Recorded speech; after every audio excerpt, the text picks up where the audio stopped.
Democrats fear Capitol security ahead of Biden's State of the Union, making me wonder if this is actually going to go off without a hitch or not. I am definitely curious now as to see whether or not we see a State of the Union. But it'll be interesting. We will see what happens with that and talk about when we will be able to watch it, which will be right here on this channel. So we'll go over some of that, what that means, and where it goes from there. In other news, while Mitch McConnell is removing Rick Scott and another Republican from their lead Senate panels, Ilhan Omar is voted out of her House committee in Congress, both for opposing the Uniparty, but we'll talk just a bit about that and what that means and where we go for there. Hunter Biden calls for a criminal probe in an aggressive new legal strategy against the repair shop owner and Rudy Giuliani for weaponizing the contents of his laptop. Yes, you heard that correctly, by the way. I'm not making that up. That's actually a thing that's happening. I'm not trolling you right now. And Governor DeSantis lays out $114 billion budget recommendations on tax breaks, some of which are quite based. We'll see if he can pull them off. It is going to be all this and more. I got more votes than Kevin McCarthy. I am Jay Edgar, and this is Contemporary.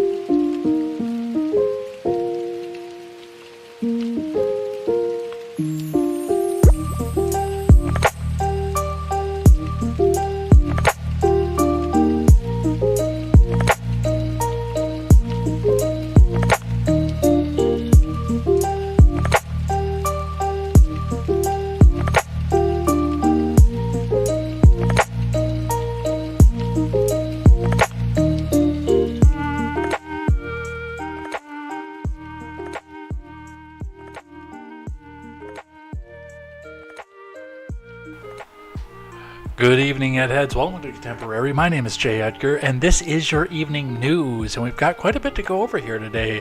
I know I've complained about the news being a little bit slow this week, and I'm not going to lie, the main news of the day is a bit slow, but as we go on and we look at the stuff, I do have a good collection of things I like and things that I hate today, and there's some really good ones on there, too, including, by the way, one of the things that just popped up today, and this may get some controversy going in the live chat, is that Massachusetts is bringing out a plan to allow inmates who donate an organ to get some time off for good behavior or possibly other charitable items. I'm not sure how they put it. I haven't read the article yet, but I'm not sure how they're putting on listing it out there, but I'm interested. I like the idea because, you know what? Our prison industrial complex is just too powerful. So we'll talk about that, and we'll talk about some other fun stuff over on things I like and things that I hate, plus the news of the day. So let's get started. Before we do, make sure you guys go check out great programming, such as The Daily Ignoramus, The Breakdown with Birkenhoff, The R-Rated Conservative, The Porch Boys. Go check out Tweets by Brit, Mr. Behavior, and the No Gimmicks podcast as we come together to bring you a better news experience from the common man for the common man. That is right.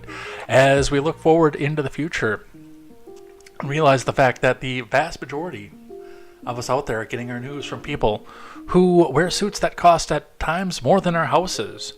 It's time for a better news experience. It's time for a news experience from people who get to make some of the same decisions that you do, and culture as well. Music, video games, religion. There's a lot of that going on among the people here. Anarchy, and how to live your life. Cooking. If I can ever shake the shackles of 9 to 5 and get out, I kind of want to let you guys explore both my distilling process, which I'm starting to sketch out. Obviously, as I mentioned, I live in a closet, so I don't have the space to start the distilling operation, but sketching out how it's going to work and how to do that. I'd love to take you through some of the distilling, have you look at some of the barrels, and take a tour of that as well, and maybe even get some people on an invite basis only. I'm not going to let some of the crazy people in here come in and have a personal tour of where it all began, but that's going to be somewhere down the road. But with that, we're going to head out of this, go check out all that great programming, and let's get started with the news, and we will start today with the finance. Starting with the Dow, as we always do. Let's get the live chat up so I can see what you guys are doing. Ron Helton is already here. Evening, J. Edgar and fellow Ed Heads. And yes, as I've mentioned before earlier on the week, we will be doing more live chat than usual because, I'm not running out the door to get to work at the end of the program here. So I can take some time and do a little bit more live chat now. It's not as big a dire straits. I mean, if I get out of here late, what do I do? Get up and make dinner and go to bed. So we can spend a little bit more time with that. It's not going to be a hugely live chat driven show like some other of my friends do, and they do very, very well with, because we typically do have a lot of news to go over. So that's what we have for that. Let's look in at the Dow, which spent the entire day down, but flirted with the previous close line for the entire day that it was down. The futures did lift it above the previous close in the very beginning, but it dropped like a stone to start with. The Dow ending the day at 34,053.94. That is down 39.02 points, or about 0.1%. So it clawed its way back, and there were some major lows that were in there before, but it's clawed its way back. It is back up there looking for a new high, but the futures are kind of... they're not looking good for it, but we'll see what happens with this, and we'll talk about what brought it down today as well. Looking at your Bitcoin, which kind of had an almost inverted curve from what the Dow was doing. The Bitcoin shot up to start the day and then settled itself back down close to its previous close again, sinking below again before spiking back up and having a massive drop at the very end. The Bitcoin ending down $239.90 or about 1.01% to $23,496 even. So that's where we're at with your Bitcoin. If you, you're still doing better than you were just a couple weeks ago. It was just after the first, I guess that was more than a couple weeks ago at this point. Man, this year's already flying. But just at the beginning of the year, we were at 17,000. Now we're at 23. So those of you who held on with diamond gloves, congratulations. Your Bitcoin is looking well right now. And let's look at the gas. I don't think that has moved. No, the gas hasn't moved. Well, a little bit of move, and it's a little bit in the downward trend on the isthmus. We're down to 310, entering the isthmus at 309. The quick trip on the west side is at 308. The speedway is still at 315. The BP is still at 318. So not a lot of move, but the quick trip seemed to be moving down. So we'll see what happens with that. Let's grab one from Investors Business Daily. Bunch of people coming in here today. We're starting to get a little bit of the audience back that we had from the morning show. We're steadily holding at least 6 on an episode, which is good. It's fantastic. So thank you guys for that. And as always, tell a friend and tell a few friends. Get some more people in here. Get some chat going. Blind Fear is here. Luke Wee is here. Oh, and a fun time too. From Investors Business Daily, Dow futures fall as Apple, Google, Amazon skid. Jobs report looms. Market rally due for pullback. The market rally has been due for a pullback for a long time. It is way overinflated, mostly by people who still are having COVID relief funds. This is from Ed Carson. Dow futures fell after hours, along with the S&P, and especially the NASDAQ futures, with Apple, Amazon, and Alphabet falling late earnings. I feel like there's an adverb missing in there. Possibly falling late on earnings, perhaps? Meanwhile, the January jobs report is on tap for Friday morning. The stock market rally generally advanced yet again, but with some divergence. The Nasdaq surged as Meta spiked 23%. The S&P and the Russell also had strong gains, but the Dow edged lower. Other techs followed Meta, with Google, Amazon, Microsoft, and Apple all retaking their 200-day lines. The Nasdaq and the S&P backed off mid-afternoon highs. Some of the hottest stocks, such as Tesla, paired gains, but the indices shored up support heading into the close. Still, the market rally could be due for a breather or pullback after such strong gains in recent days, along with Thursday night's mega-cap earnings. Friday's jobs report is on tap. Key earnings: Apple, Amazon, Qualcomm, and Ford Motor Company all reported after Thursday's close. Apple and earnings and revenue fell short. Apple fell 2% in extended action. Shares popped 3.7% to 150.82 on Thursday, closing above the 200-day line for the first time in nearly 5 months. But Apple stock could test or undercut that key level on Friday. Amazon earnings slightly missed while revenue topped. The e-commerce and cloud computing giant's Q1 revenue guidance midpoint was below consensus. Amazon fell solidly overnight, signaling a move back below the 200-day line. Shares jumped 7.4% to 112.91 on Thursday. Google slightly missed views. Google stock declined solidly late. Shares leapt 7.3% to 107.74, topping a 200-day line for the first time in 10 months. So it looks like all three of those jumped up on the anticipation that they were going to beat earnings, and now in the extended trade they're falling. Qualcomm squeaked past views while revenue slightly missed. Guidance for the current quarter was generally lower than the consensus. Qualcomm retreated modestly overnight. Shares fell 1.9% to 135.85 on Thursday after fellow Apple and 5G chipmaker Qorvo tumbled on weak guidance. Qualcomm stock climbed 3.9% on Wednesday, extending its move above the 200-day line. Ford fell short. Ford tumbled in extended trade. Shares had rallied 4% to 1434 on Thursday, nearing a 1477 buy point from a double bottom base. On Thursday morning, Ford reported January U.S. sales amid better than expected industry-wide sales to start 2023. Ford had already cleared an early entry on Tuesday to Wednesday following GM earnings. So, a lot of, again, the retail stuff. Now, it's no surprise. Google on ad revenue, I'm actually a little surprised that missed because, well, people are using Google every single day and they're dishing out advertisements, and they are facing down the antitrust lawsuit for there, but what are we looking at for Apple? And there is a little bit of this for Google too because of Android, but Apple and Amazon. Discretionary spending.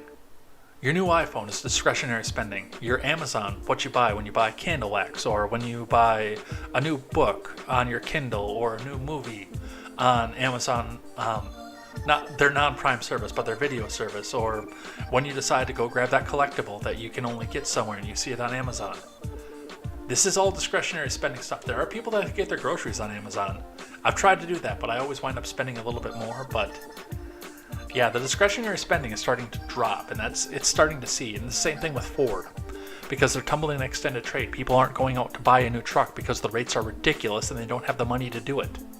I'm pricing out a truck right now, and the earnings are the prices on the trucks are ridiculous. Plus, you have to face down that you're probably going to get a 9% interest rate on top of that.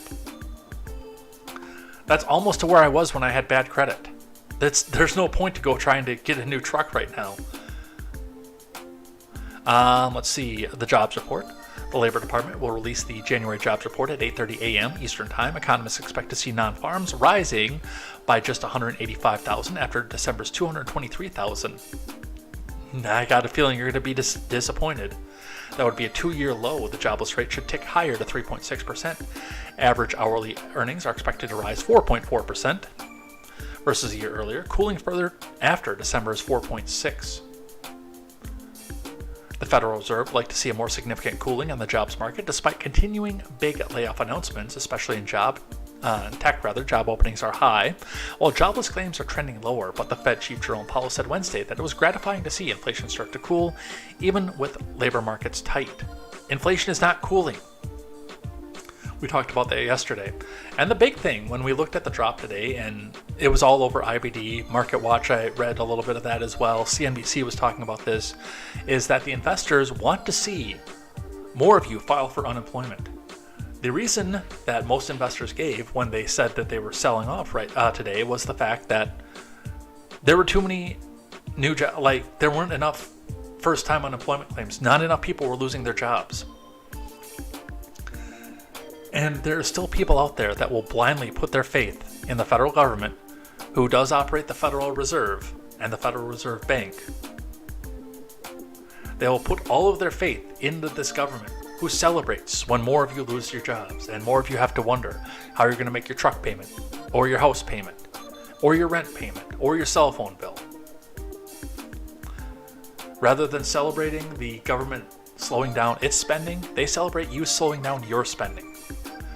They celebrate your inability to get into the American dream. Just remember that when you go vote for these jackasses again. On the futures, Dow futures fell 0.3 versus fair value. The S&P fell 0.7, and the Nasdaq dumped out 1.5 on the futures. Apple is a Dow, S&P, and Nasdaq component. Amazon, Google, and Qualcomm are all S&P and Nasdaq holdings. Several software makers were sliding on earnings reports as well. The jobs report will no doubt swing the Dow futures and the Treasury yields before the open. I've got a feeling that the jobs report is going to be a lot higher than they think. I would not be surprised to see it still in the 220,000 range. I think it's going to be 190, which again is going to be above where they want it to be, but I would not be surprised if they came out and said it's 220 or above. And remember, overnight action in Dow futures and elsewhere doesn't necessarily translate into actual trading in the next regular stock market session. So there's that, but speaking of the layoffs, I do want to talk a bit about what is happening currently in the economy. From San Francisco Gate, Bay Area tech company Workday laying off hundreds of employees. From Tessa McLean, an East Bay tech giant is laying off hundreds of people. Pleasanton-based Workday announced it's laying off 3% of its workforce in a filing with the SEC on Tuesday, amounting to around 400 people globally. Which is not a huge number, but I mean, that's 3% of its workforce. Which means the big boys are probably keeping somewhat pace of that. So 3% is 400 people globally. Meaning, let's see, about 175 times 100, okay, is 17,500. Is how many people work for this company. But what do we look at when we see companies like Amazon that employ millions, where they're starting to lay off 3%, 4%, stuff like that? It's going to creep and spread. I mean, again, looking at something like this is not a huge amount of people, and it's globally as well. But what do you start to see when you see percentages like that and elsewhere in tech, and elsewhere in San Francisco in general? Co-CEOs Anil Busri and Carl Eschenbach included a note to all employees in the filing, attributing to job cuts to a global economic environment that's challenging for companies of all sizes. And that's the point. It's challenging to huge companies, smaller companies, middle-sized companies like Workday, and small companies like your little startup that employs you and 3 other people. It's hard on everybody. MK is here.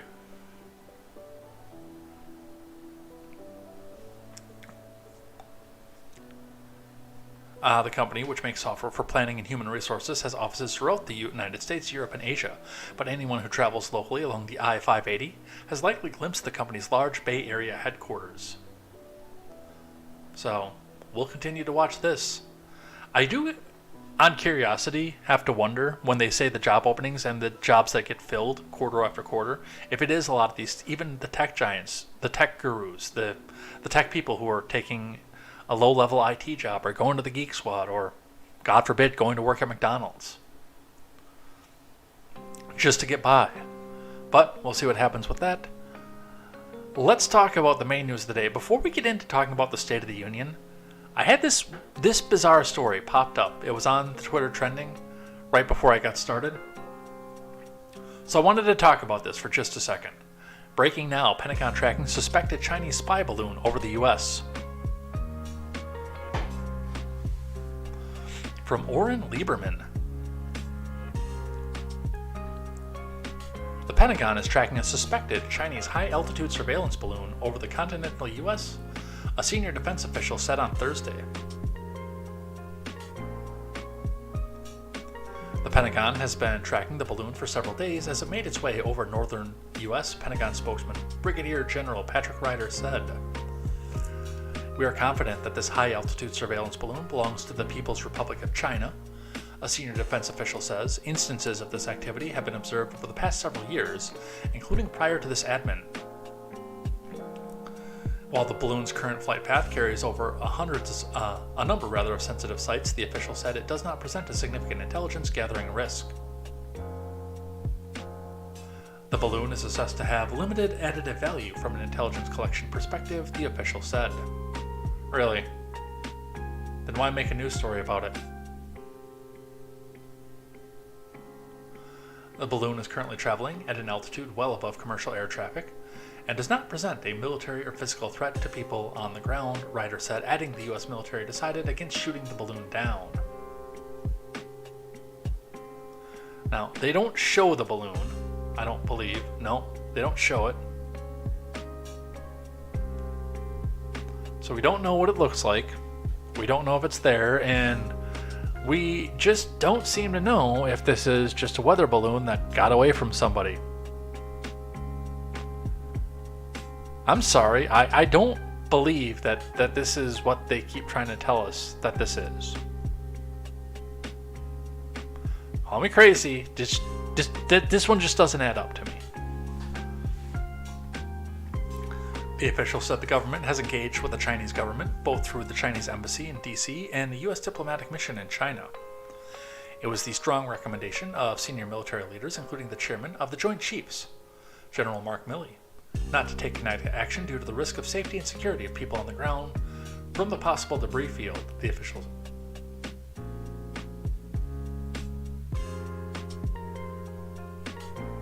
It's a balloon! What debris field? Huh?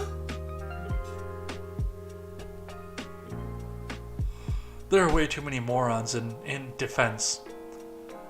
And we have way too bloated of a defense budget if people like this can keep their jobs.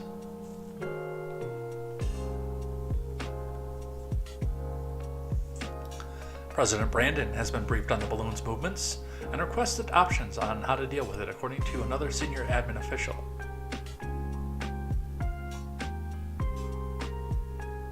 So I understand that this goes above commercial air traffic, but I feel the how to deal with it is, I mean, this is low tech stuff, you guys.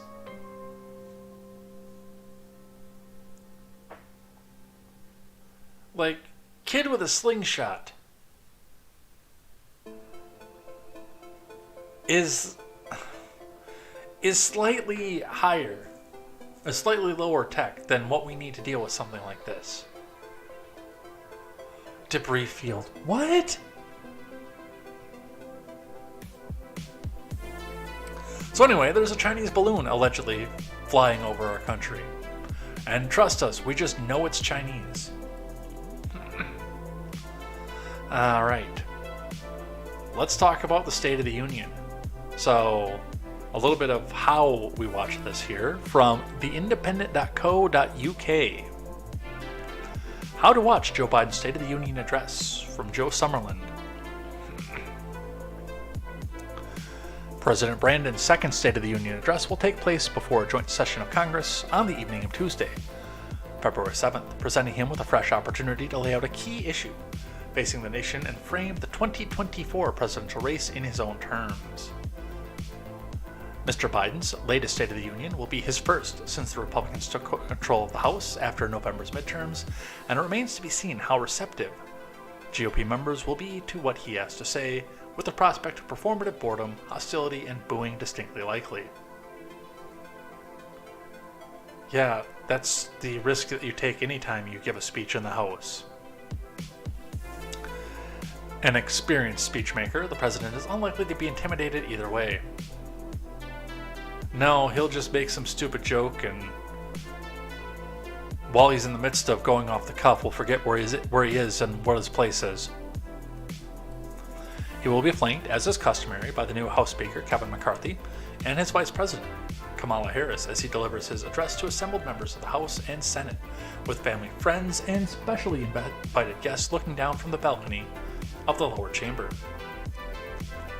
Rovan and Rodney Wells, the mother and stepfather of the late Tyree Nichols, and Brandon Say, hero of the Monterey mass shooting, will be among their numbers this year.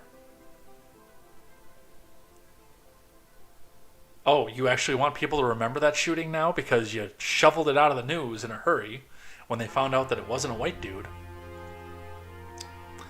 Mr. Biden is expected to lead on key areas of public concern, from police reform. So we did have the Tyree Nichols thing pop in just in time so we can make that an issue again.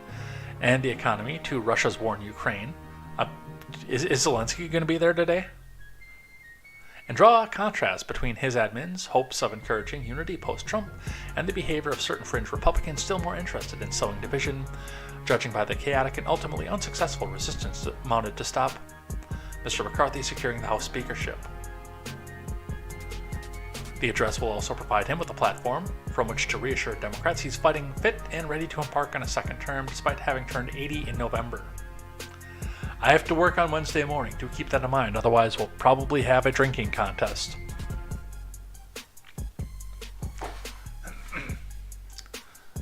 Let's see, the police killing of Tyree Nichols in Memphis provides fresh cause for concern, and the new special counsel probe into Mr. Biden's handling of classified documents has given Mr. Biden a personal headache he could have done well without.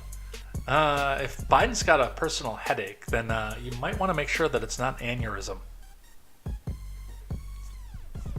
The speech will take place at 2100 hours Eastern Time on Tuesday and will be carried live across the major U.S. networks, while The Independent will bring you the latest updates and breaking news lines via our dedicated live blog and Indie TV. So you can't watch it on The Independent, but we will sit down here. I haven't decided what I'm going to do about Contemporary that day. I may take it off and that may be our episode of Contemporary. Or I may sit down and watch with you guys after doing Contemporary so we do the news. But you will be able to view the State of the Union on this channel. I gotta make some, reach out to some people and see if I can get one other person to sit here and discuss with me. But yes, we will be broadcasting the State of the Union live, on air, on this channel. Possibly not on YouTube. I might not do it on YouTube. But if you're here, follow the Twitch, the DLive, or you can even probably go check it out on the Facebook page as well. Facebook.com/EdgeWorld101. You can go check us out over there, and we can watch it over there as well. But yeah, we'll sit down, we'll have live commentary. I will see if I can find somebody to sit alongside me and talk about what's going on here, and it'll be fun. We'll have some fun with it. From NBC, Tyre Nichols' parents and a man who disarmed Monterey gunman invited to Biden's State of the Union. I'm gonna gloss over this just because we talked about this in the Independent article, so we'll skip this one. We got a bunch of other stuff to do, so. Here's an interesting one that I found from Axios, which does kind of make me wonder if this is actually going to happen or not. From Axios, Dems raise alarms about Capitol security ahead of the State of the Union, from Andrew Solender. House Democrats are raising concerns about Capitol security after House Republicans scaled back safeguards put in place after January 6th.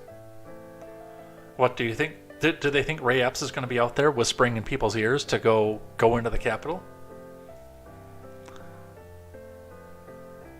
Trust me, if that many people descend on DC again, the National Guard is going to start shooting people indiscriminately, especially if you're going into the Capitol where the president is. And the Vice President and the Speaker of the House all in the same place.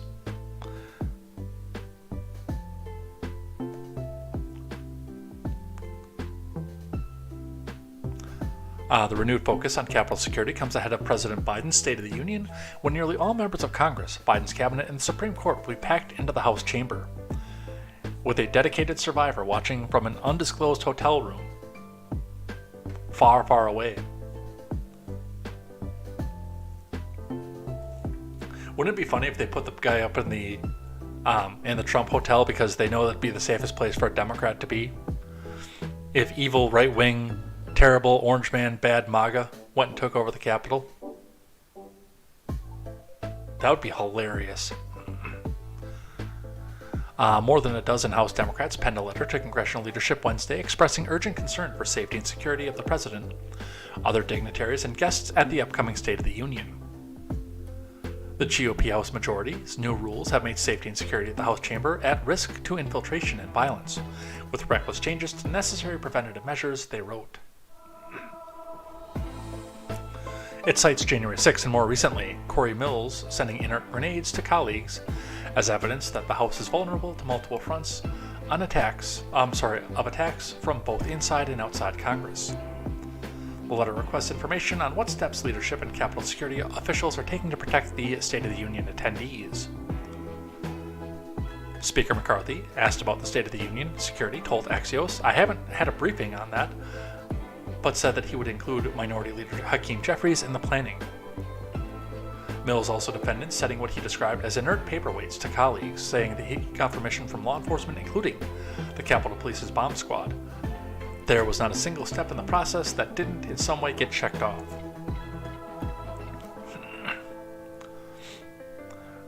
The backdrop: Republicans, upon taking the majority last month, allowed metal detectors set up outside the House chamber after January 6th to be taken down because, well, let's face it, they were mostly theatrical anyway. The letter follows a cacophonous Natural Resources Committee meeting on Wednesday, at which Democrats tried and failed to reinstate a ban on lawmakers carrying guns in committee rooms, which Republicans removed from the rules. Other than Boebert, is that really a problem? And I'm being dead serious when I ask that question. I'm not being facetious. Jared Huffman, who introduced the amendment reinstating the ban, asked committee members for a show of hands if they do not have a weapon with them. All Democrats, but only a few Republicans, raised their hands. "I feel like I need a gun everywhere here," Lauren Boebert said after Huffman asked if members feel they need a gun in committee hearings. She specified that the gun she carries would be loaded. "We will never hurt you," Anna Paulina Luna of Florida said. "I will use my firearm to defend you. Let's just be clear." So, I do question whether or not this is actually going to go off. And also, and this is a big thing that I've noticed, when you do highlight something, riots, protests, a Capitol breach, etc., it tends to happen. Which is telling me Look, with deepfakes and other technology out there, and people desperate enough to do something just to get out of debt or make sure their family is kept safe in this world that we're coming up with, it would not be hard to find somebody who has nothing left to lose and give him a little bit of food and caviar and good whiskey for his trouble, knowing full well he's probably going to die coming in there and trying it. And I got this feeling this is going to be the State of the Union I want to be glued to. Because there is also a lot of motion in here that looks like Mr. Biden is about to be thrown under the bus. I'm not saying anything bad's going to happen. I'm just saying I wouldn't put it past him. For the rebuttal, from CNN, Sarah Huckabee Sanders to deliver Republican response to the State of the Union address. From Shauna Mizell.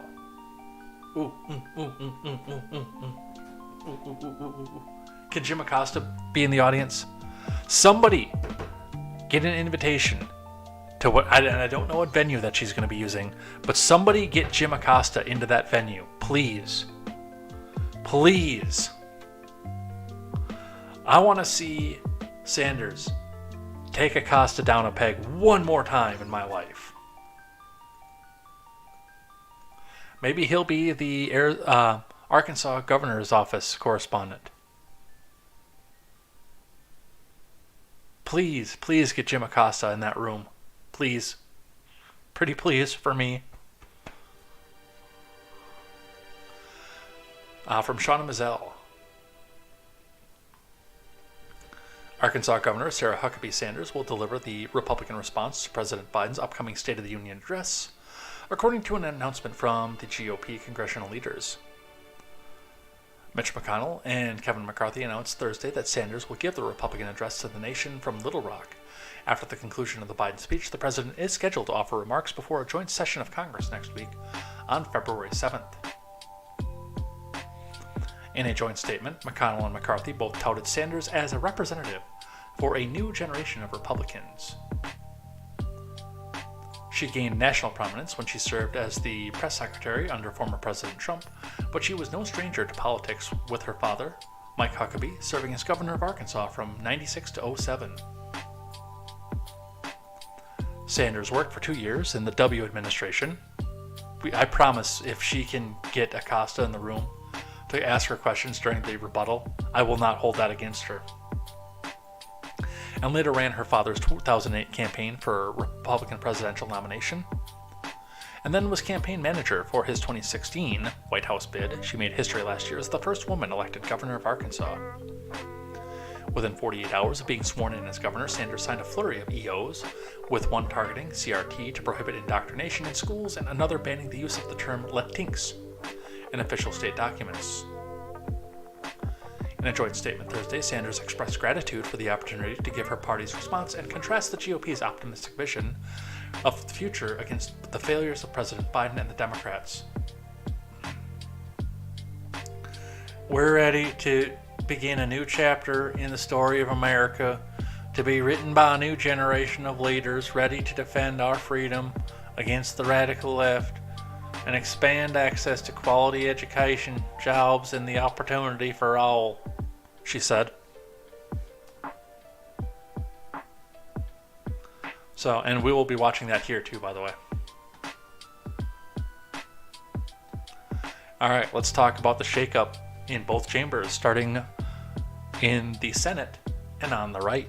From the Hill, McConnell pulls rival Rick Scott off powerful Commerce Committee. From Alexander Bolton. Senate Minority Leader Mitch the Turtleman McConnell has pulled Rick Scott, who tried to oust him as the Senate's top Republican in a bruising leadership race, off the powerful Commerce Committee. And you guys were worried about retribution from McCarthy. McConnell also removed Mike Lee, who supported Scott's bid to replace McConnell as leader, from the Commerce Panel, which has broad jurisdiction over a swath of federal agencies. Yeah, that doesn't scream of retribution or anything. The GOP leader insisted last year that he didn't take the attempt to end his leadership reign personally, but the latest move sends a clear message to conservatives that challenge McConnell's leadership carries a cost. Yeah, and anybody who doesn't look at that and sees a problem... Now, of course, Democrats are going to come back out here and say, oh, he's a hero, he got rid of the evil MAGA people on the Commerce Committee, because Mike Lee and Rick Scott both tend to be in that camp. Rick Scott, I believe. Mike Lee, I still question.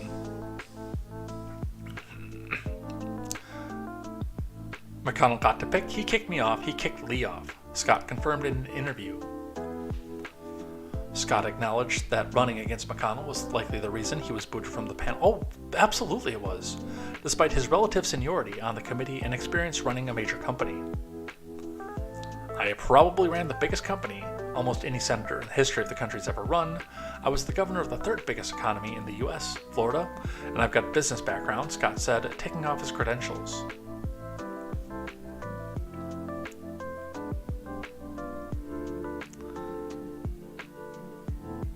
McConnell insisted in November he didn't have any hard feelings left over after Scott challenged him in an acrimonious race, which McConnell eventually won by a vote of 37-10, with one senator voting present. I am not in any way offended by having an opponent or having a few votes in opposition, he said after he was reelected following hours of tense discussions within the GOP conference. I am pretty proud of 37-10. Yeah, it seems like it. This definitely does seem like you're happy about that. Mook. But on the other side of the Capitol, in the other chamber, we've got one here from our friends over at NPR. House Republicans vote to remove Representative Ilhan Omar from the Foreign Affairs Committee. This is coming to us from Lexi Chapitil. And Lexi wants to remind you to hit that donate button, because not only does that help her and give her the money that she needs to be above and beyond all those rubes who don't like socialism, it also lets her tell you how horrible capitalism is for all the rubes and how much you should support socialism instead. So hit that donate button, because it's not your money, comrade, it's our money. And it will all go to help end the capitalist dream for NPR, who is never printing reality, National Progressive Radio. Let's see what it is that they have to say.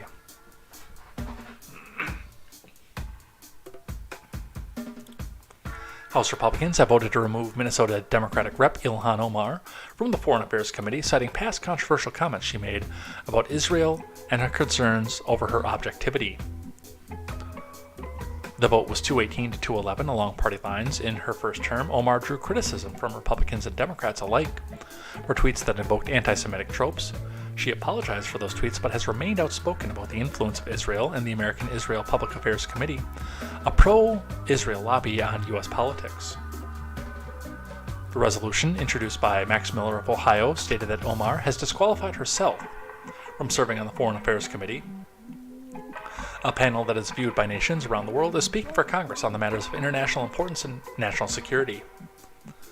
Miller, who is one of two Jewish Republicans in the House, said in a statement that Omar cannot be an objective decision-maker on the Foreign Affairs Committee, given her biases against Israel and against the Jewish people. Omar, who herself has faced anti-Muslim bigotry since taking...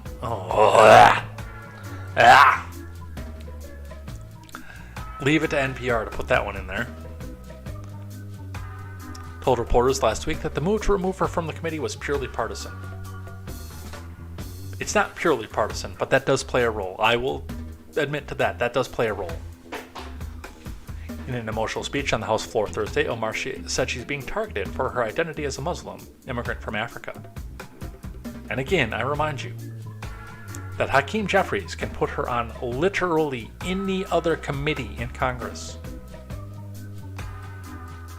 This is not like Gosar and Marjorie Taylor Greene, where they just had to sit out and be a yes or a no vote.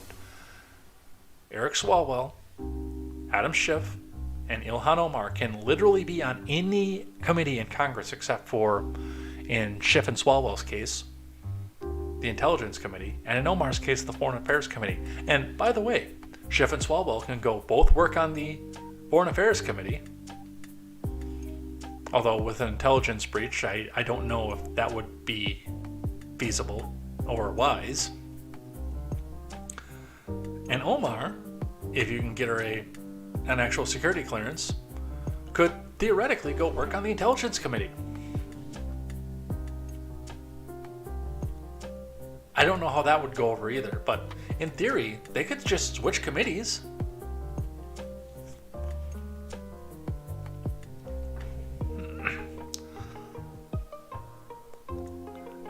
But AOC got into it, and by the way, also managed to make this all about herself in the process. Straight from Fox News, Alexandria Ocasio-Chavez, D-Twitch, explodes over vote to boot Omar, slaps notebook against podium, targeting women of color, okay, papi? That was probably not the best place to use that gesture. Or that accent.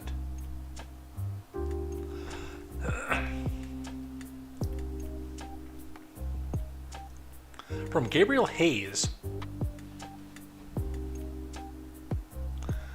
the Honorable and Venerable Alexandria Ocasio-Chavez, D-Twitch, angrily hit back at congressional Republicans during a raucous speech on the House floor Thursday in response to a vote to boot Ilhan Omar off the House Foreign Affairs Committee.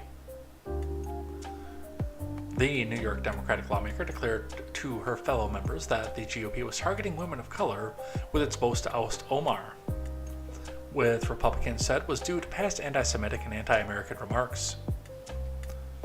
Chavez also accused the GOP of hypocrisy for elevating Marjorie Taylor Greene to high-profile committee assignments despite her own history of controversial statements about Jewish people.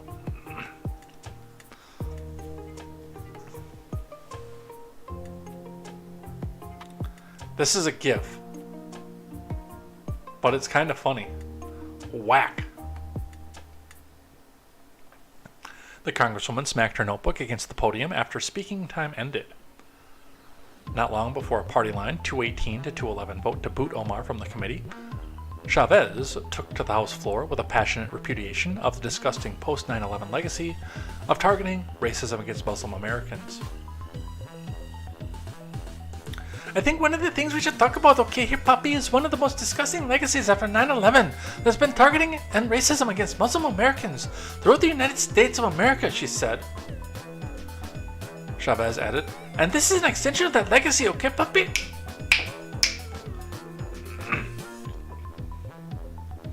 She then blasted House Republicans' claims that the vote was consistent with their previous position on the Minnesota Democrats' behavior.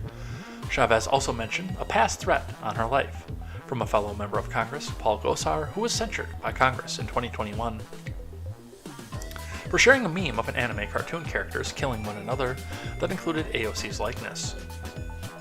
Omar has taken criticism for invoking anti-Semitic tropes, such as saying pro-Israel members were bought and paid for by the lobbying group American Israel Public Affairs Committee. Yeah, I'm not going to say that. I know where most of you guys stand at that, though. We are actually going to listen, because one of the best parts of that is that she did manage to make this all about herself with the Paul Gosar thing. So let's listen to a little bit of Chavez's impassioned speech here. Thank you. Now,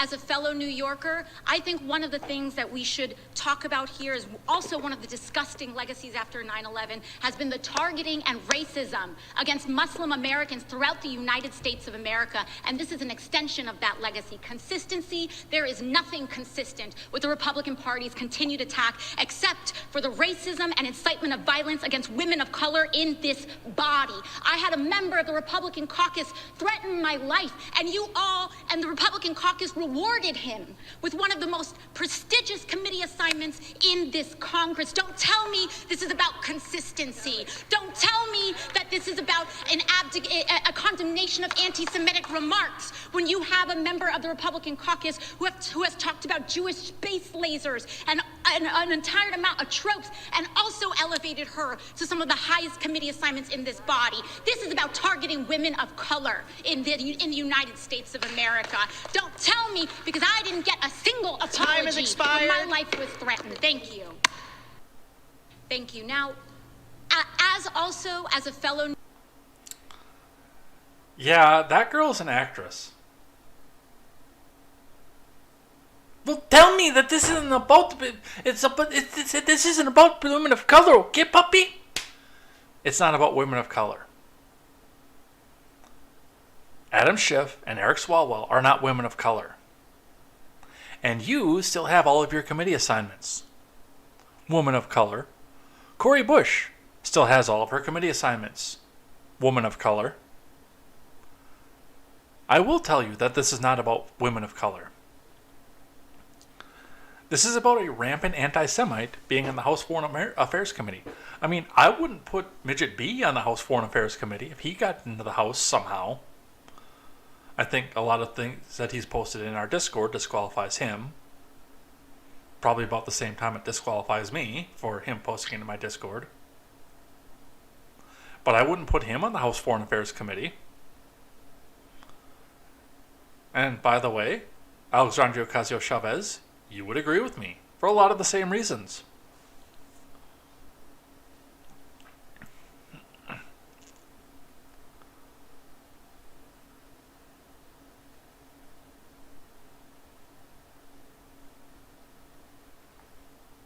The simps are out in place too.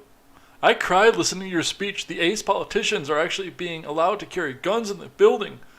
They always have been, by the way. I could not imagine the fear you have going to work with people who ask for pardons. They try to overthrow the government and threaten your life. Ratio. Friend of the show, Mira. I love that you keep doubling down on being a hood rat from Westchester who doesn't know what a garbage disposal is. Yeah, I like that too. That's funny. Thank you, Mira. I should reach out to Mira and see if she'll come back and redo the State of the Union. That's not a bad idea, actually. Alright. From Insider. AOC to GOP. Don't tell me you're condemning anti-Semitism when a Republican who has talked about Jewish space lasers gets a plum committee assignment. Well, remember, that is her first committee assignment as well. From Nicole Gaudiano.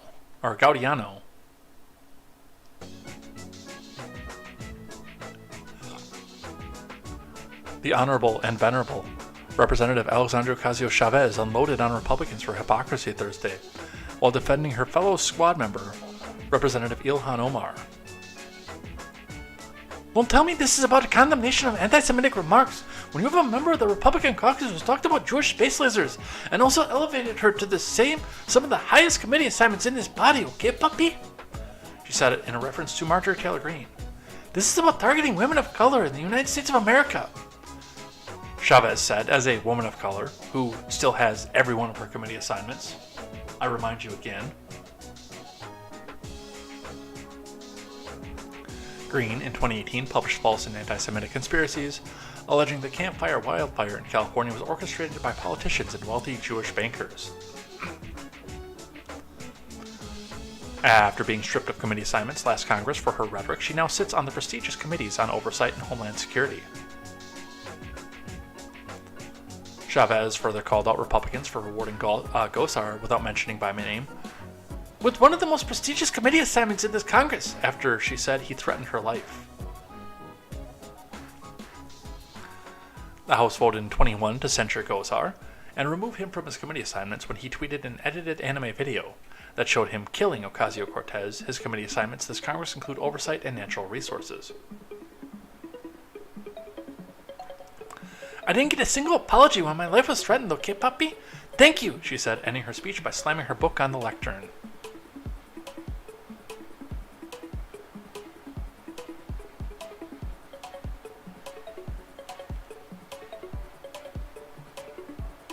That bridge is going to give up at some point. Alright. More on this from here, from The Blaze. Republican gets Dem Rep Maxine Waters to denounce her own words in tense confrontation on socialism. From Chris Enlow. Chip Roy successfully managed to get Maxine Waters to contradict herself during a tense exchange on Tuesday. And yes, we can watch it. At a House Rules Committee hearing on Tuesday, Roy confronted Waters about past comments which she voiced support for socializing certain industries. The confrontation came as the committee discussed a resolution that would formally condemn the horrors of socialism, which, by the way, I do have something like that, or about this too, on things that I hate, so we'll be coming back to this in just a bit. So I'm not going to go too far into my feelings on this right now. We'll do this at the end of the show. We can go around and around in circles about trying to talk about and defining socialism, but at its core I was intrigued by an op-ed I saw not too long ago by a Democrat from Cuba commenting on one of our colleagues and about socialist, and essentially pointing out to the extent to which democratic socialism is a lot like the system my family fled, except its proponents promise to be nicer when seizing your business. That's the truth, Roy began. We can talk about these terms as if they don't matter, but they do. They do matter. They're actually at the core of who we are. So, let's listen.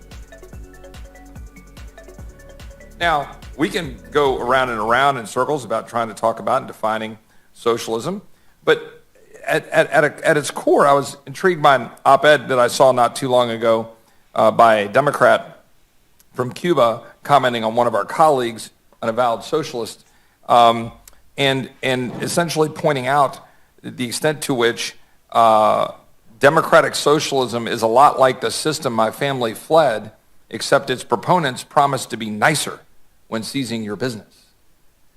And that's the truth. That's the truth here. And so we can talk about these terms as if they don't matter, but they do. They do matter. They're actually at the core of who we are. I've got one question for the ranking member, Ranking Member Waters. In a 2008 hearing, you said, quote, "And guess what this liberal will be all about? This liberal will be all about socializing, would be about basically taking over the government and the government running all of your companies," end quote. Simple question, do you stand by that statement? Simple answer. I am here today in this Rules Committee because we're taking up time with basically a non-issue. First of all, you claim that socialism has engulfed this country, that it keeps creeping, it's going to take over private businesses, et cetera, et cetera. That is not happening. We're in a democracy that we're trying very much to save and to not have disrupted, undermined So in then the way that... So then, reclaiming In my the time, way that the gentlelady Republicans are going to- denounces your previous statement then, and do not accept that previous statement that you think you would take over these I'm not a private businesses? socialist.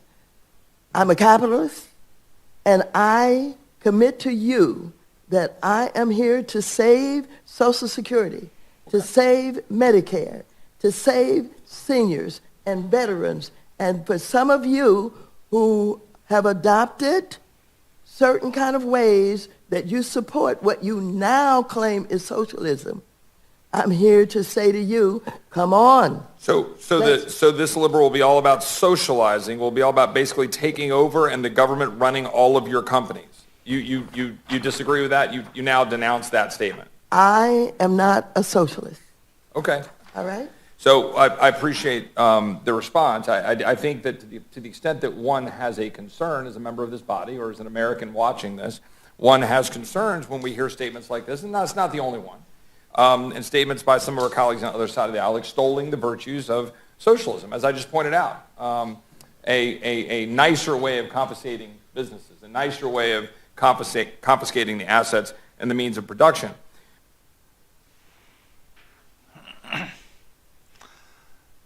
Nice. And she did fail to answer the question. Instead, she claimed the encroachment of socialism is not happening and called it a non-issue. Now, and again, when it comes down to this, and when we hear Kevin McCarthy's speech on this, I will put my 2 cents in on what I think about having House resolutions to denounce socialism. Spoiler alert, I think it's freaking stupid. But that's what we have for that.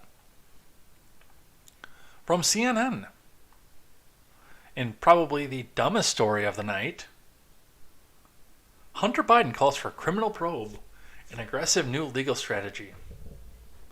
From Evan Perez, Hannah Rabinovitz, and Holmes Librand. Attorneys for Hunter Biden on Wednesday asked state and federal agencies to investigate a computer repair shop owner, Rudolph Giuliani, and a number of right-wing political figures involved in disseminating contents of his laptop, alleging that they committed computer and other criminal violations in their efforts to weaponize the laptop contents against his father.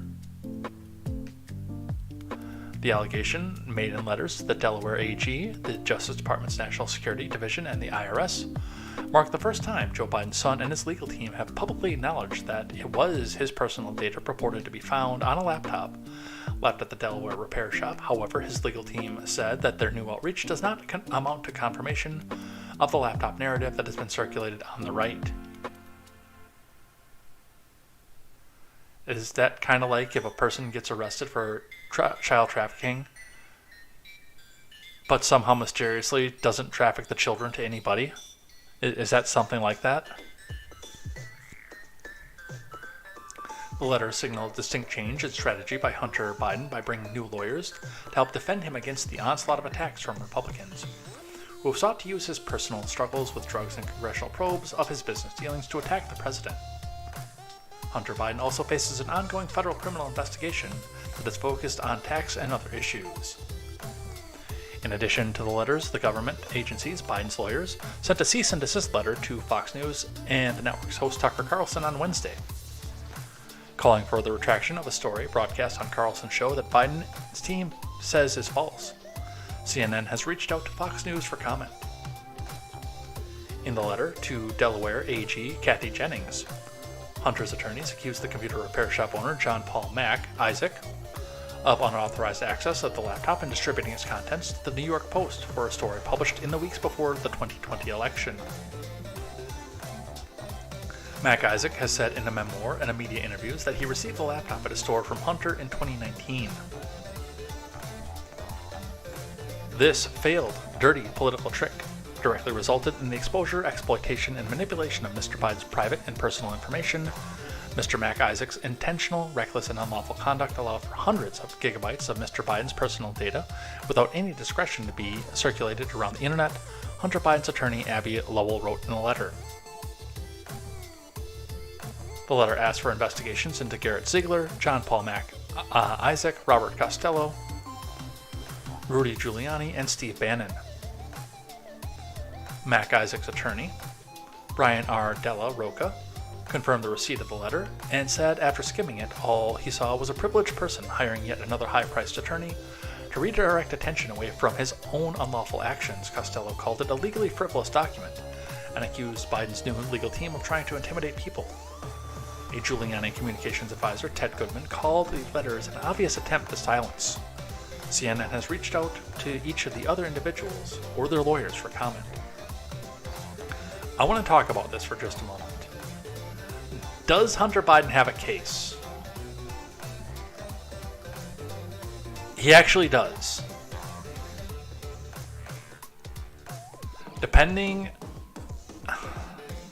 A lot of what's going to happen with this depends on what district this gets tried in and the judge that hears it. And I'm going to be completely realistic about that. I could definitely come out and tell you that, no, this is frivolous, like Mac Isaac's lawyer has said. I could come out and say that this is just him coming out here trying to cover up and point direction away. Hunter has a case. It's not a strong one, but he actually does have a case here because of the amount of public information that was put out, where we can actually see bank accounts, social security numbers, etc. And from what I understand, and I've paged through some of the things off this, I've not read the entire laptop and all the emails. That's for 4chan to do. But from the little bit that I have paged through, I've seen that yes, there are accounts, there are documents, and there are other people implicated in this as well. Now, with this being said, is what I said, is this a strong case? It is not a strong case. Because the weakness of the case does lie in the fact that there does seem to be evidence, allegedly. He's not gone in front of a jury of his peers. I will not say for a fact that there's evidence that he has committed major crimes, but there's enough to bring something in front of a grand jury and say, hey, let's go look at this.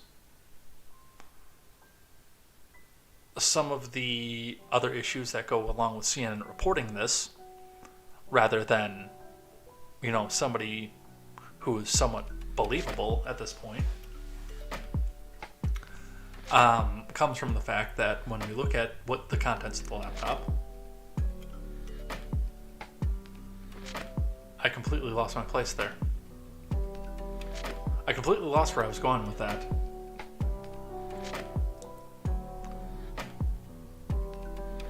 Oh, what CNN was saying about this. There I'm back in my place.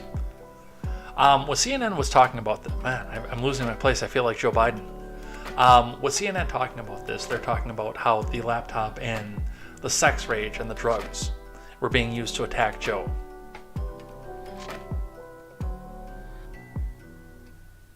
But that's not the case. Yes, it is a problem, but there was a lot of controlled oppo influence to get people talking about Hunter Biden's gigantic cock, when the main question that seemed to be on the mind of people who were actually concerned about this was, did the president make money off political access? And did he let his son get rich and then skim off the top? Those are the two big questions at play when we look at this. Not the drugs, not the hookers. I mean, I know that the underage hookers were there, and I'd like to see Hunter Biden go feet first alive into a... Well, I probably can't say that on YouTube. You guys know where I'm going with that. But the main question here is, where does the influence come from? And were foreign governments influencing Biden as the vice president? That's the main question that's taken away from this. While we continue to try to deflect and say it's all about hookers and drugs, it's not. It's not about hookers and drugs. And the word of the person who's implicated is not enough for me either, by the way. I'd like to have some of these questions asked. But we'll see what happens with this. You've caught my attention. I'm interested.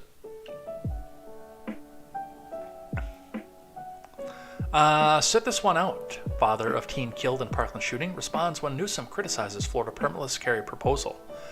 Yeah, again, and this is again, by the way, Gavin Newsom making his bid for president.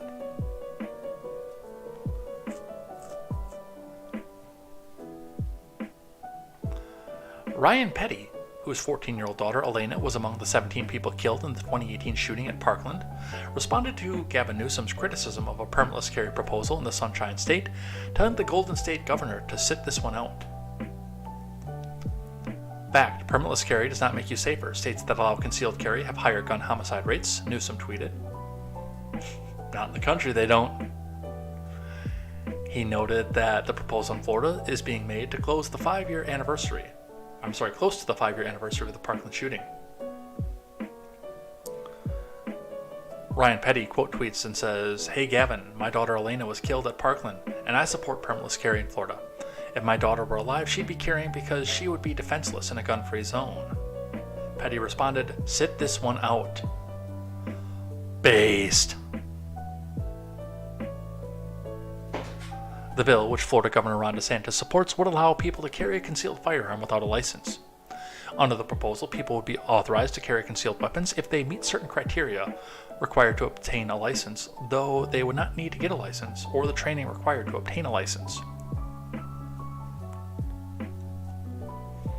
California suffered some horrific tragedies over the last couple weeks in mass shootings, and gun control advocates promise that if we just implement their preferred policies, we'd be safer as a nation.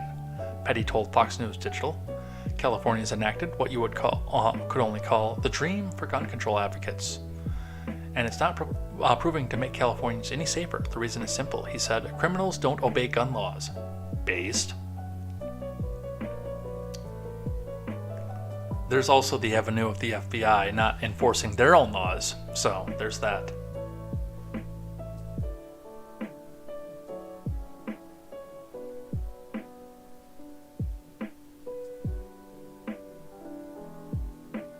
So, let's see. Last year, gun control proponent Poe Murray absurdly accused Petty of supporting the massacre of kids at school. If you don't support the assault weapons ban, then you support one of the worst crimes in America, children being massacred by a shooter with an AR-15 in an elementary school, Murray tweeted in October. "I don't support an assault weapons ban. Do you believe I support children being massacred, Poe?" Petty tweeted. "Yes," Murray replied. So, yeah, they're pretty much up there with their heads up their behinds. Alright, just a couple more, and then we'll do things I like and things that I hate. From WESH2, Governor DeSantis proposes state budget including $1.5 billion in tax cuts. From Amanda Dukes. Florida Governor Ron DeSantis is proposing a record $114.8 billion state budget that includes $1.5 billion in tax cuts. "This is going to be really good for families in Florida," DeSantis said. The proposed spending plan includes year-round tax cuts on everyday items including baby cribs and strollers, pet medication, and gas stoves. Gas stoves have been the center for recent controversy amid reports to a federal commission is considering banning them. "They want to go after gas stoves, so we're saying we want you to be able to buy those free of charge in the state of Florida for taxes," DeSantis said. The budget also calls for a 1-year sales tax holiday for household items under $25, like detergent and trash bags. Is detergent going to be under $25 for very much longer, though?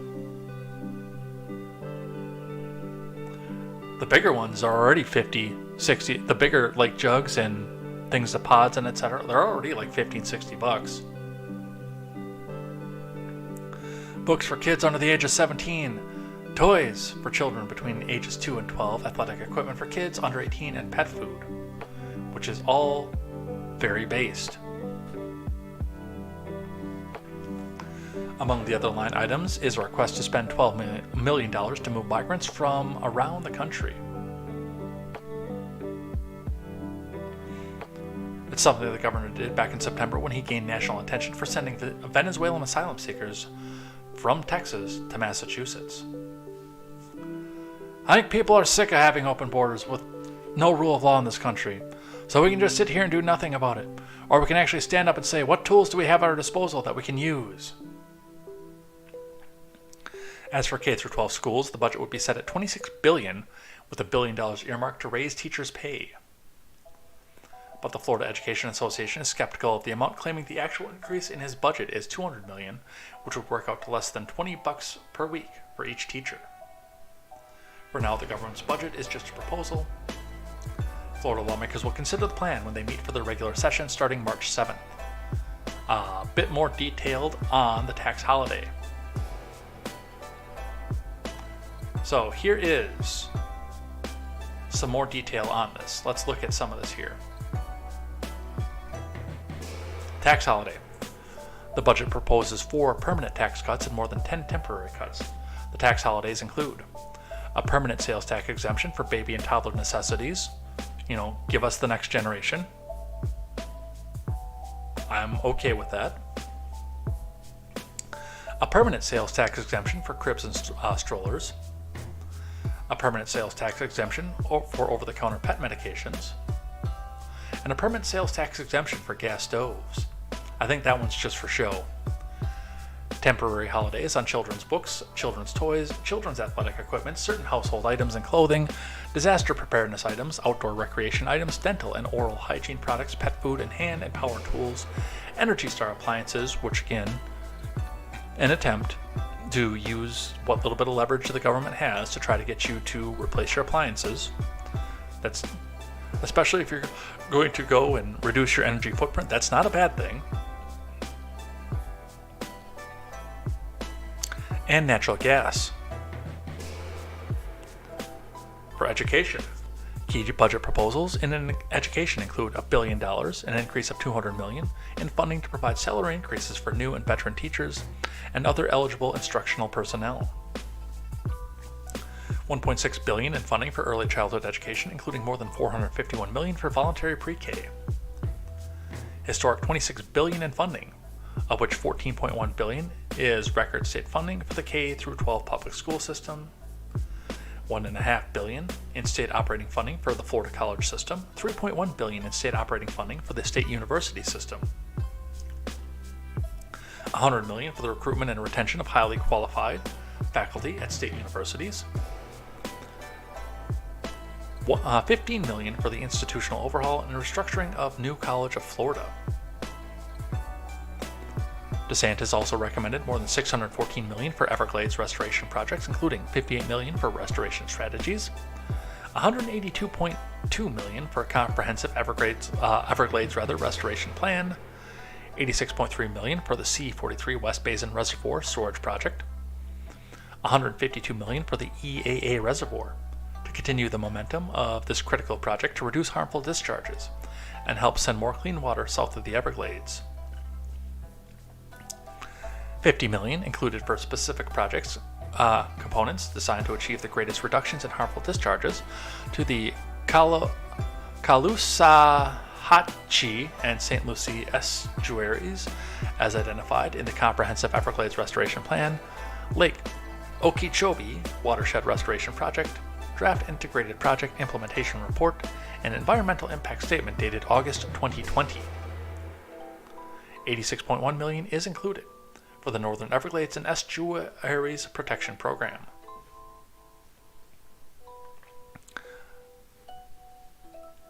And it does go on from there. We're not going to go through every single line of this, but just the tax holiday to get more people out buying more of these things,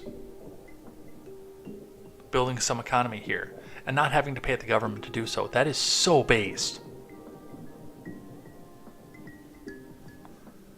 I love to see it. Don't you love to see it?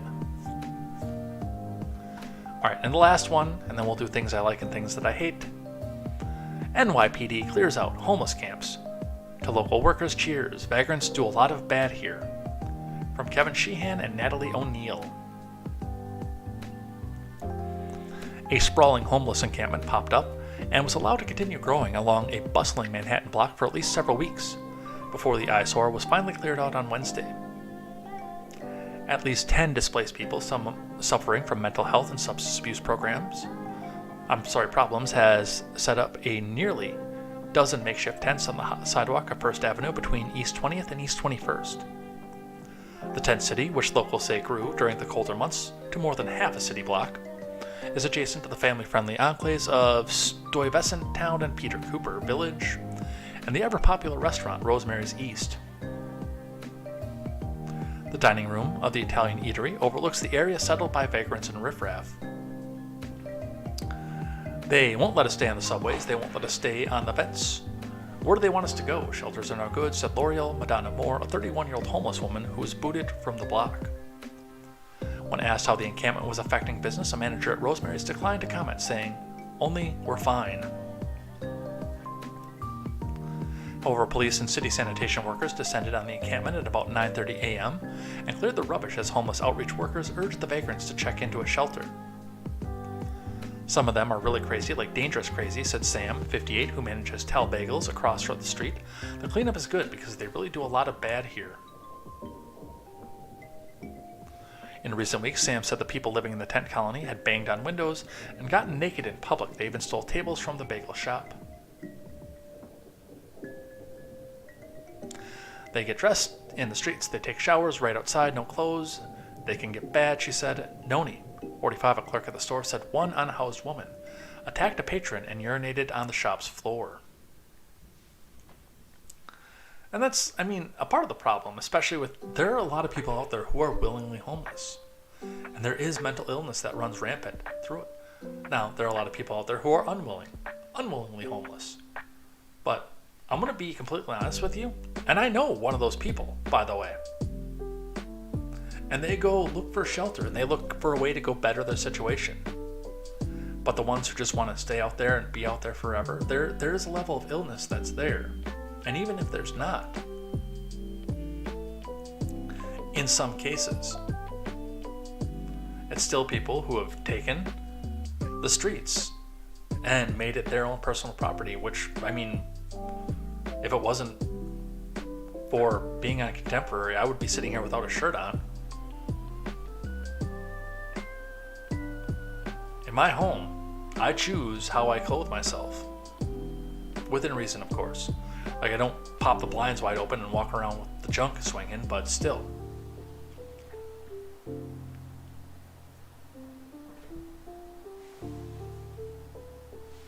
And for some of these people, I do hope that they get the help that they need. I really do. So some of them can come back and try to start turning their lives around. And I hope the government gets out of the housing market too, so they can come back and actually compete for housing and the free market of jobs. But one step at a time here. But that's where we are at with that.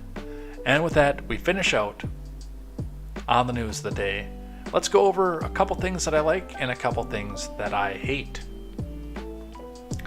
This may get a little bit controversial for some of the people who watch this both now and after the fact, who are more into the law and order side of things. My more conservative friends may not agree with me on this, but I do like this. From the BBC, Massachusetts prisoners who donate organs may get less prison time.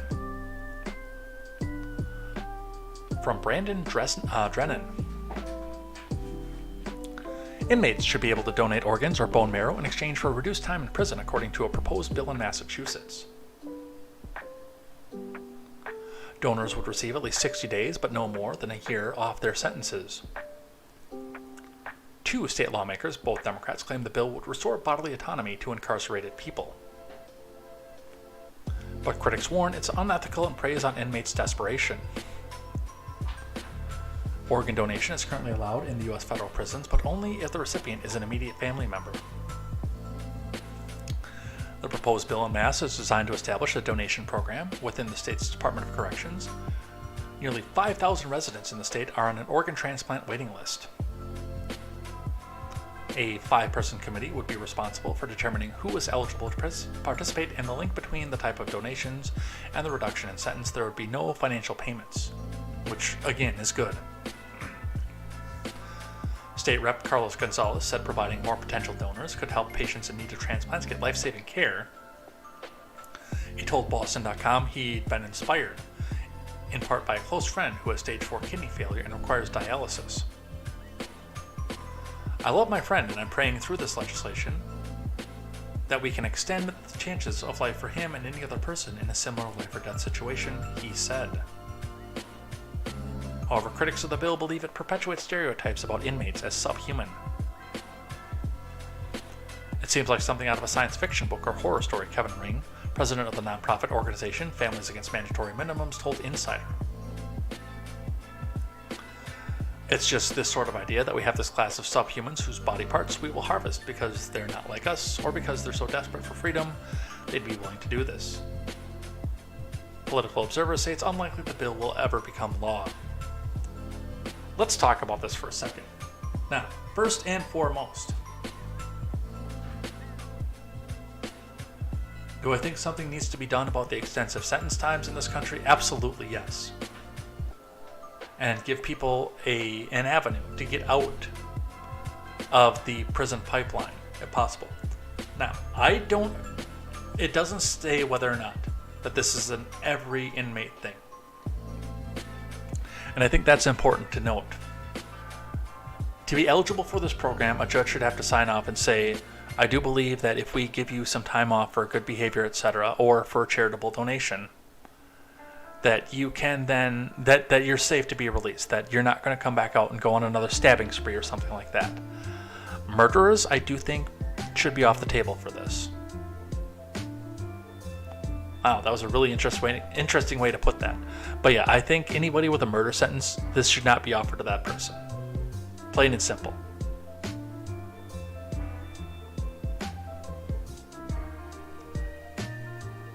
And it should be on a full voluntary basis.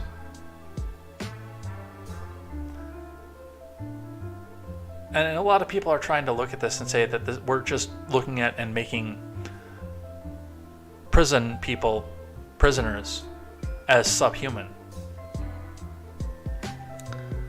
But nobody's looking at the positives of this. If a person wants to do something good for somebody else, they should get a reward for it.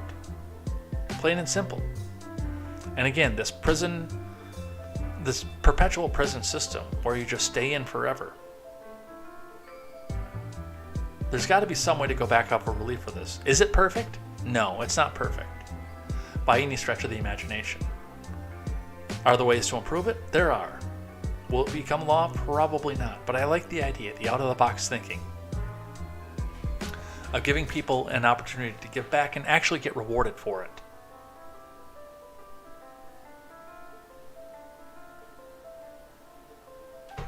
That's my 2 cents on it.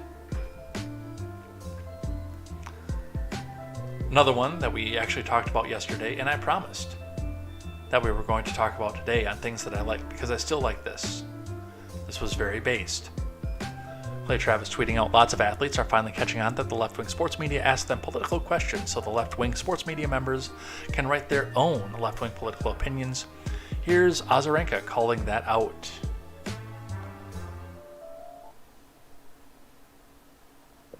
I don't know what you guys want us to do about it. Like, talk about it. I don't know what's the goal here.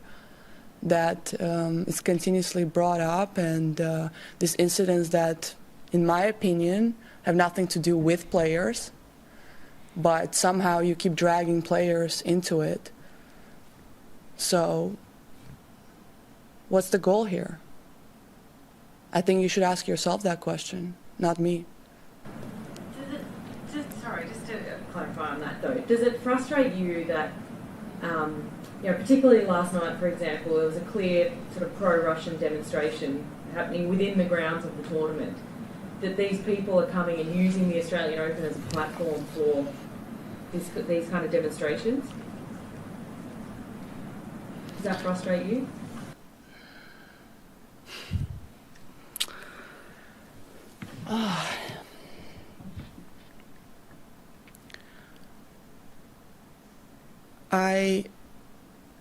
Whatever the answer I'm going to give it to you right now, it's going to be turned whichever way you want to turn it to. So does it bother me? What bothers me is there's real things that's going on in the world. And I don't know, are you a politician? Are you? Are you covering politics? Yes, and I'm I'm an athlete, and you're asking me about things that maybe somebody says are in my control, but I don't believe that. So I don't know what you want me to answer. And if it's a provocative question, then you can spin the story however you want. Based. That is such a based answer too. There was, and I talked about this yesterday, there was such a controversy years ago about telling the Dixie Chicks to stay out of line on politics, because the Dixie Chicks have always been very, very political. Ever since the beginning, they were very anti-Bush, very political.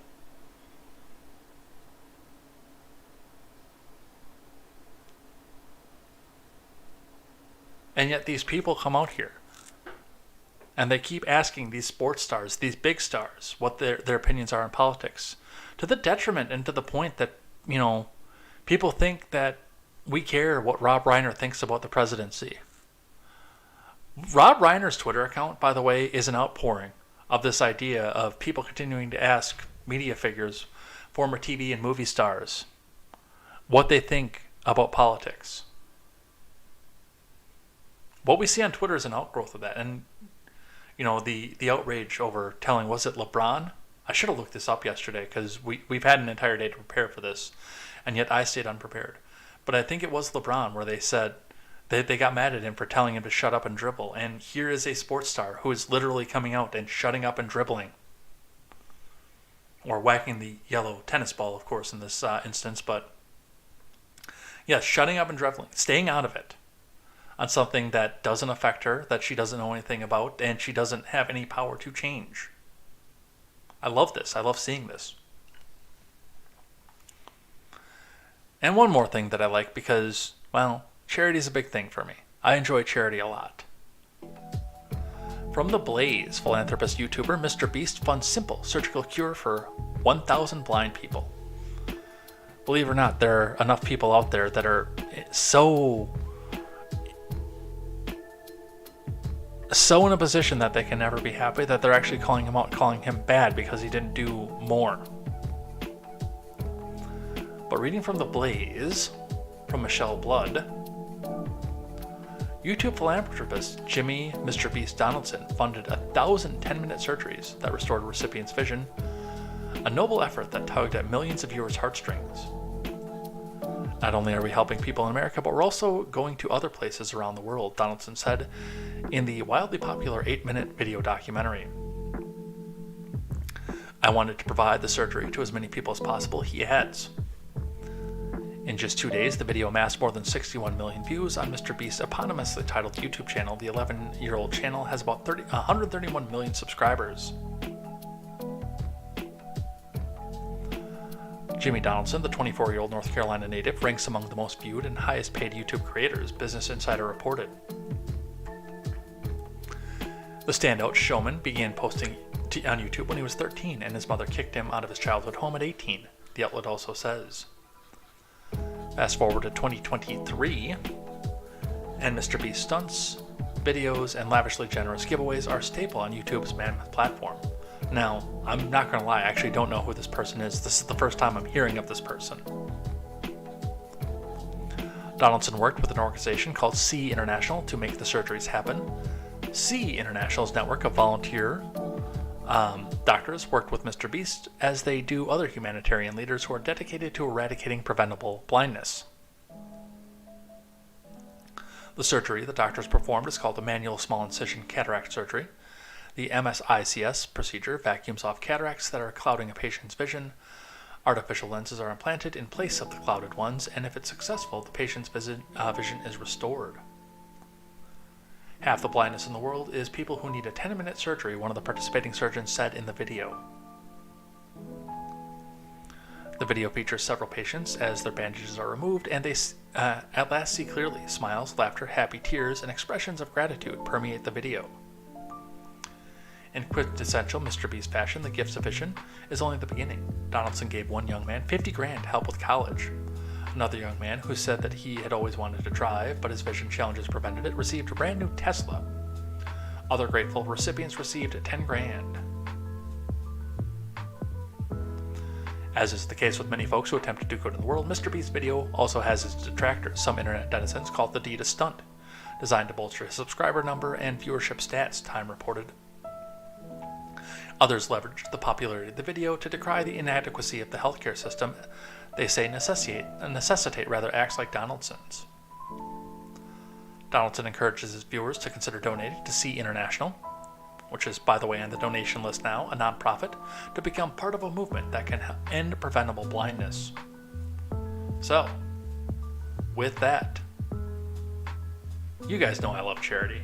In fact, I've mentioned on here, one of the reasons that I want to grow the channel more, to get more conversation going and get more viewership, is to get into the hundreds of thousands of subscribers. I think millions is a little bit out of reach for a guy who's already 35 when he started putting videos out, 34, 35 when he started putting videos out. I think that's a bit out of reach, but definitely still want to come out here, get big. That's why I did video gaming too, to try to grow the channel, because I want to get the audience big enough and the donations pool big enough that not only can I make it so that Stephen Ignoramus and the Porch Boys and Birkenhoff, and the RRC and Britt and the Mad Ones, Cam and Jess, well, I guess Jess isn't on the Mad Ones anymore, and Brady over at No Gimmicks Podcast and Mr. Behavior never have to want for anything for the rest of their lives. That's one of my goals. But the other one is to be able to do things like this, to fund my own suicide prevention charity and work in partnership with the AFSP, to do events like that year round. I mean, if I could do three or four events for suicide prevention a year and see if we could get $50,000, $100,000 a pop, I would die a happy man in my old age.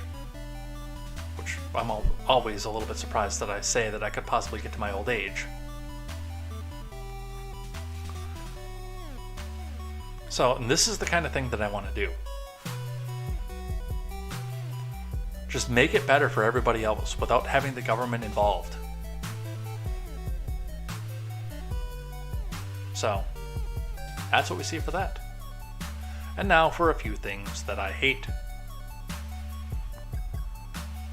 Hey, guess what? Rittenhouse is back in the news again from CBS. Wrongful death lawsuit against Kyle Rittenhouse can proceed. Judge rules. From C. Mandler. Now, which one of the two morons has a family member that's suing? The skateboard dude is the one who has a family member that's suing. A civil rights lawsuit brought against Kyle Rittenhouse by the father of Anthony Hoover, one of two men who Rittenhouse shot and killed in Kenosha during protests in 2020, will be allowed to proceed. A judge ruled on Wednesday Rittenhouse was acquitted last year on all 5 charges he faced in his criminal trial, including first-degree intentional homicide. The wrongful death suit was filed by Hoover's father, John Hoover, in 2021 and alleges the existence of a conspiracy to deprive protesters of their civil rights and due process claims based on the government's exposing protesters to the danger at the hands of armed civilians. Well, if that's your suit, then you should be suing the city of Kenosha, not Kyle Rittenhouse, first off. Number 2, and I have to ask, and I've seen the entire Rittenhouse trial. I watched the entire thing.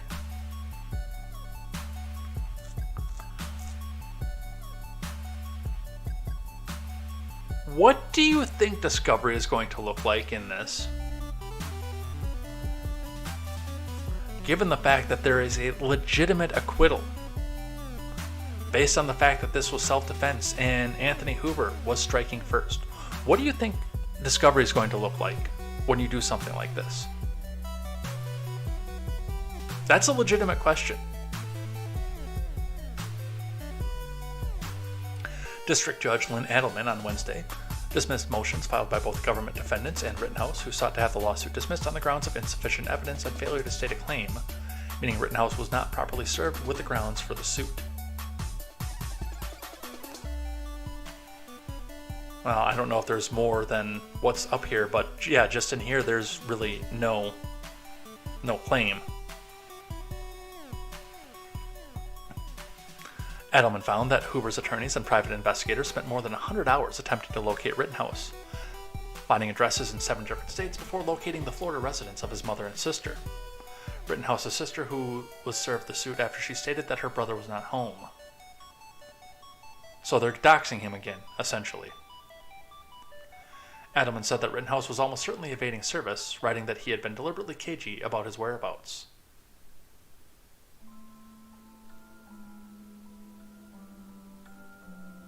No, he doesn't want to get doxxed again, you morons.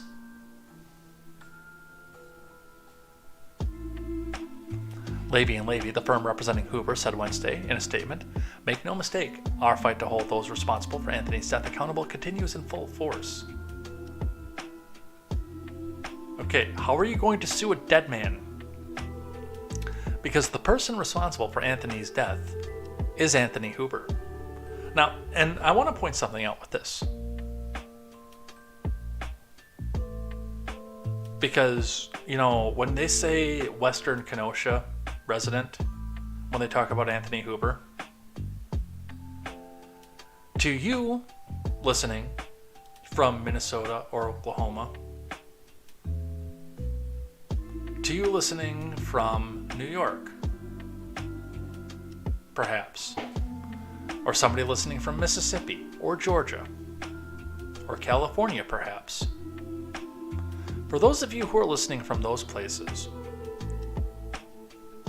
Anthony Hoover being from Twin Lakes doesn't mean a whole lot to you.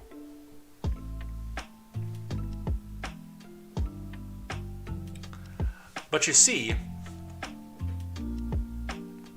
especially for the people who do the cross state lines and didn't even live there kind of thing, Anthony Hoover came from a similar distance as Kyle Rittenhouse. I've never met Anthony Hoover, but I know people that know him.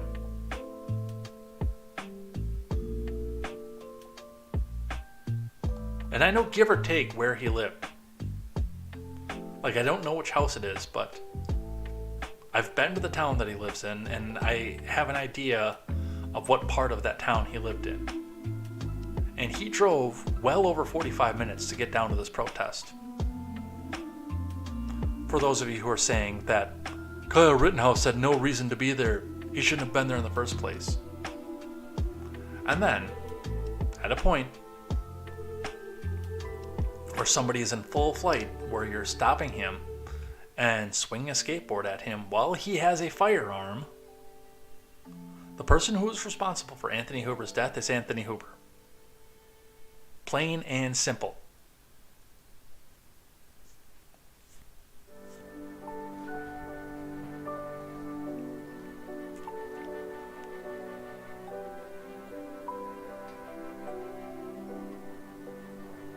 But they're going to try to do this. They're going to try to make this happen.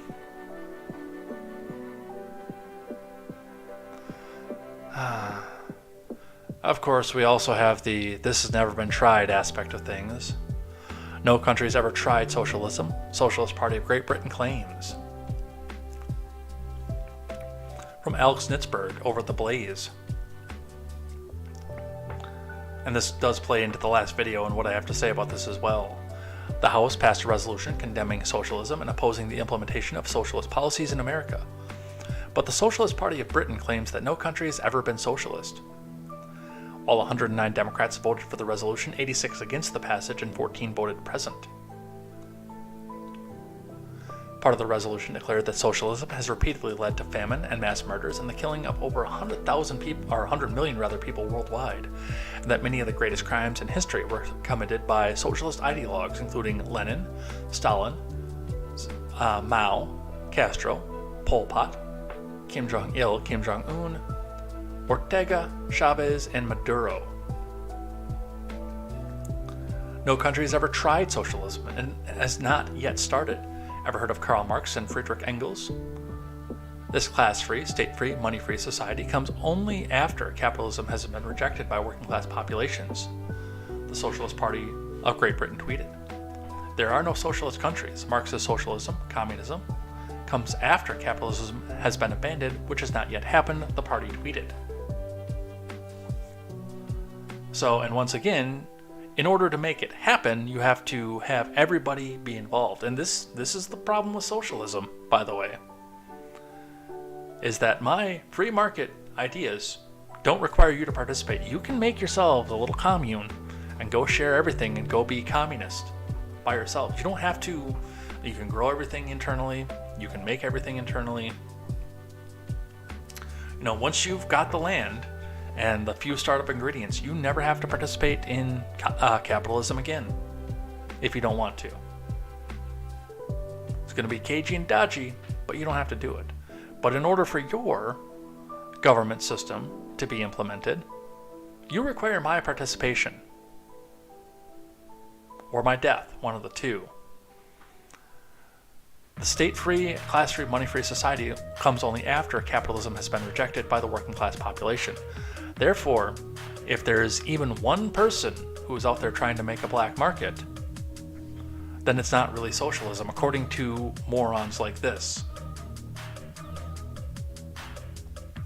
And the argument will always be there.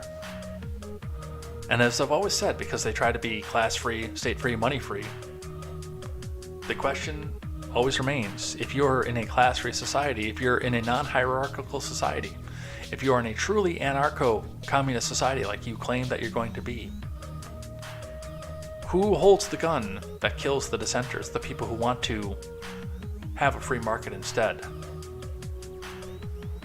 It's always been my question about this, and nobody's ever given me a good answer to it, by the way. And in true form coming off of this, Speaker McCarthy giving a speech because they just voted on the resolution to denounce socialism. Let's listen to this, and I will tell you why I hate this. A couple interesting things happen on the floor right now. You had almost, if you combine the number of Democrats who voted no and voted present, there's 100 Democrats that won't stand up against socialism. That's a real concern to me in America today.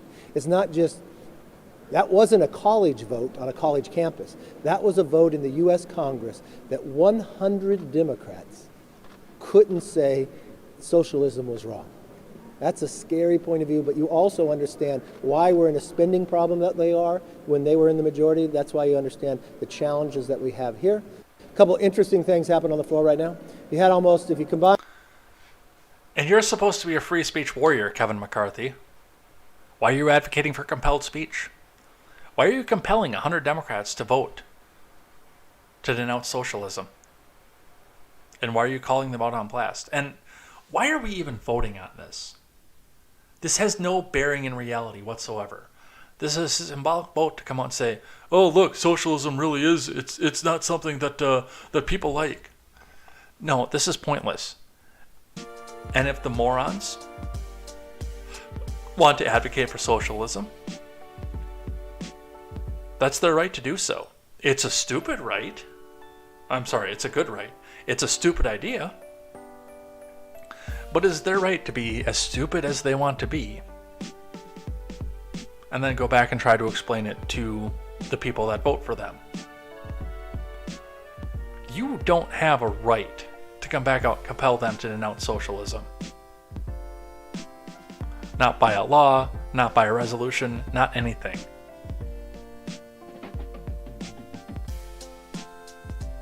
Try to figure out where you're going to get your budget cuts from, McCarthy.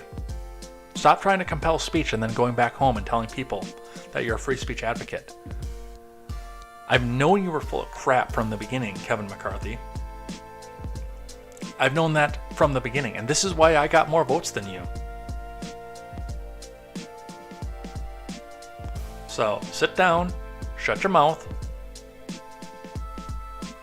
Let these morons spout off whatever stupid ideas that they want to, and let the people decide rather than trying to compel their speech and temper their speech.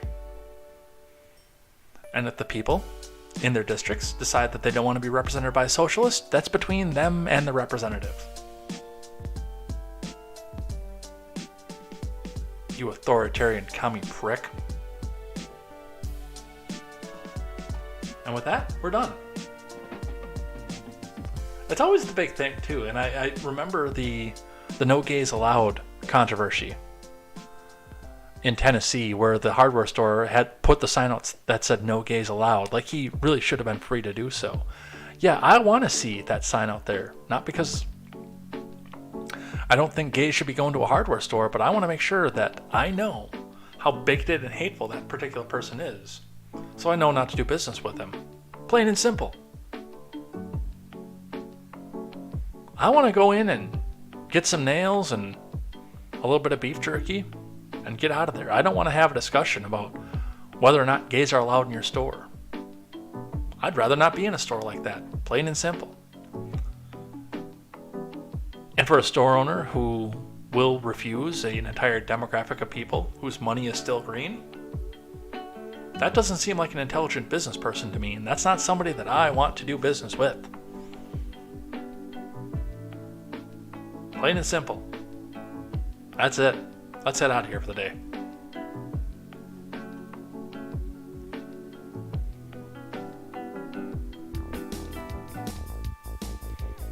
All right, so thanks everybody who came by, hung out, chatted in the live chat. Everybody who was there from the beginning, from all the way to the end.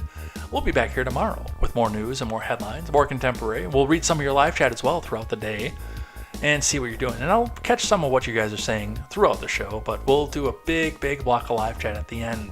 So, take care, be good, be safe, enjoy your families because it is that time. Get the kids out to bed, or if you're listening back onto this, enjoy your day at work. I know a lot of people will come back and listen to this on the headphones while they're doing data entry and stuff. So, be good, be safe. We will see you here tomorrow for more news, more headlines, and more contemporary. And until then, I'm Jay Edgar, and this is Contemporary.